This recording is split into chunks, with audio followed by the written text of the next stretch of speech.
Kita ke sorotan lain, saudara. Penonaktifan massal BPJS warga tak mampu di sejumlah daerah menimbulkan kebingungan di masyarakat. Sebagian warga kurang mampu mengaku sempat kehilangan akses layanan kesehatan. Namun pemerintah pusat dan daerah menyiapkan langkah penanganan termasuk reaktivasi dan jaminan layanan kesehatan gratis. Dinas Sosial Kabupaten Madiun, Jawa Timur mencatat sekitar 26.000 warga Kabupaten Madiun dinonaktifkan sebagai penerima BPJS Kesehatan warga tidak mampu. Warga Kabupaten Madiun yang dinonaktifkan kini mulai bisa melakukan reaktivasi dengan datang ke layanan pengaduan di kantor Dinas Sosial maupun di Mall Pelayanan Publik Kabupaten Madiun. Rata-rata per hari, pengajuan reaktivasi mencapai 20-25 warga. Pada proses ini, petugas sistem layanan dan rujukan terpadu melakukan klarifikasi, memastikan warga yang mengajukan benar-benar layak mendapat bantuan atau tidak. Kebijakan Kementerian Sosial pada awal Februari membuat warga bingung dan panik. Salah satunya yaitu Ika Triratnasari. Warga kota Kediri itu mengaku kesulitan membawa ayahnya berobat karena kartu jaminan kesehatan mereka mendadak mati.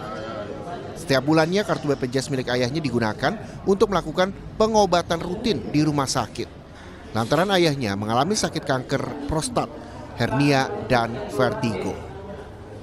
Akibatnya pengobatan rutin ayahnya sempat terhambat karena masih mengurus administrasi reaktivasi kartu BPJS di kantor Dinsos. Perempuan 32 tahun itu menyayangkan kebijakan pemerintah yang sempat membuat bingung. Bapak kanker prostat, hernia, sama vertigo. Kalau mau perubahan data, tolong yang benar-benar yang membutuhkan tolong diperbaruinya baik. Yang nggak membutuhkan ya emang harus diteliti lagi karena yang mendapatkan banyak yang nggak membutuhkan. Penonaktifan massal peserta BPJS Kesehatan warga tak mampu oleh pemerintah pusat per 1 Februari 2026 memicu kekhawatiran di tengah masyarakat tak terkecuali Sumatera Selatan. Hal ini ditanggapi Gubernur Sumatera Selatan Herman Deru usai menghadiri gerakan pengendalian inflasi dan pangan sejahtera wilayah Sumatera. Dirinya menyampaikan, bagi masyarakat Sumsel yang terdampak pemutusan iuran ini segera melapor kepada pemerintah kabupaten kota untuk memanfaatkan program Sumsel Berkat. Untuk masyarakat yang mungkin terkena dampak penghapusan dari pusat itu yang tergolong dalam 11 juta itu, kalaupun ada di Sumatera Selatan, segera melapor di pemerintah daerah masing-masing kabupaten kota, bisa juga ke provinsi. Kita cover dengan Sumsel Berkat.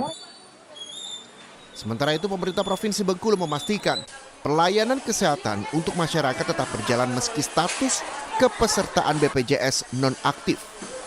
Masyarakat Bengkulu tak perlu cemas jika BPJS tak aktif karena tetap bisa mendatangi fasilitas kesehatan baik puskesmas dan rumah sakit dengan pelayanan yang baik oleh petugas kesehatan.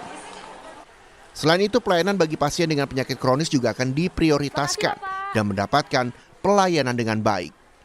Hal ini sejalan dengan program pemerintah Provinsi Bengkulu yang ingin menyejahterakan warganya. Tim Liputan, Kompas TV.